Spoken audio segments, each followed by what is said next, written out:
NEET 2026 का paper leak होने पर परीक्षा रद्द होने के बाद अब सीबीआई उन सभी लोगों को यहां पर ढूंढने की कोशिश कर रही है जो इस पूरे मामले में किसी भी तरह से संलिप्त हैं या फिर जिनको इसका फायदा उठाया।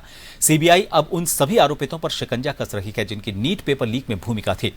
इस मामले में नीट पेपर लीक सरगना मांगीलाल बिवाल को सीबीआई गिरफ्तार कर चुकी है और अब शिकंजा उसके बेटे विकास बिवाल पर भी कसा जा रहा है। मांगीलाल बिवाल का बेटा विकास बिवाल सवाई माधोपुर के मेडिकल कॉलेज में एमबीबीएस फर्स्ट ईयर में है। चौंकाने वाली बात यह है कि विकास बिवाल बेहद औसत विद्यार्थी रहा है और जनवरी से लेकर अब तक हर महीने इसकी उपस्थिति भी मेडिकल कॉलेज में नहीं के बराबर रही है। इससे भी ज्यादा चौंकाने वाली बात यह है कि नीट होने के बाद यह लगातार कॉलेज में उपस्थित रहा, लेकिन अब 11 मई से वो बिना सूचना के सवाई माधोपुर मेडिकल कॉलेज से नदारद है। ऐसे में सवाई माधोपुर मेडिकल कॉलेज भी अब सीबीआई की जांच के दायरे में आ सकता है। इस संभावना से भी इनकार नहीं किया जा सकता है।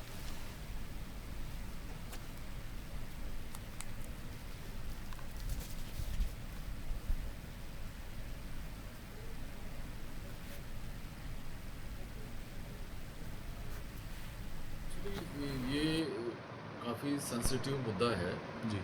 और हम इसके बारे में बहुत ज़्यादा, जैसे अगर मैं इसको डिटेल में तो हमें पता नहीं है, बट जहाँ तक इस स्टूडेंट का सवाल है तो ये जो स्टूडेंट है अभी 11, जैसे मैंने पता करवाया तो 11 मई तक 11th ऑफ मई तक ये क्लासेस में प्रेजेंट था और उसके बाद से ये नहीं आ रहा है। 11 तारीख के बाद से ये आ नहीं रहा है।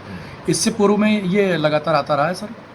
इसके पूर्व में भी जैसे इस तरह की जो ये जो इंसिडेंट है, इस तरह की चीज़ जब सामने आई है तो हम लोगों ने जैसे पता किया कि भाई किस तरह का वो है, तो जो कंसर्न टीचर है उन्होंने बताया कि जनवरी से ही, है ना, जनवरी ऑनवर्ड्स ये क्रॉनिकली एब्सेंट है और मुश्किल से 1 या 2 दिन पूरे महीने के अंदर 1 या 2 दिन इन्होंने क्लास अटेंड की। कौन सी क्लास का है? फर्स्ट ईयर का स्टूडेंट है। तो वो किस तरीके का दिखाई देता है सर?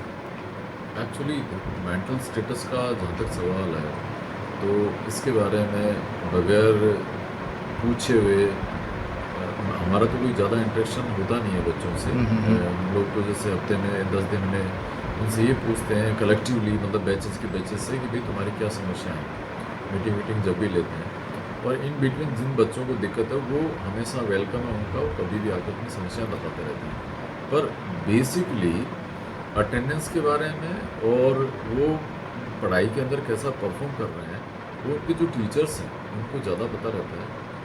तो जैसा पूछा है तो उस हिसाब से थोड़ा, मतलब उसकी जो परफॉर्मेंस है वो ऑप्टिमम नहीं है, जैसा उन्होंने बताया, टीचर से बताया।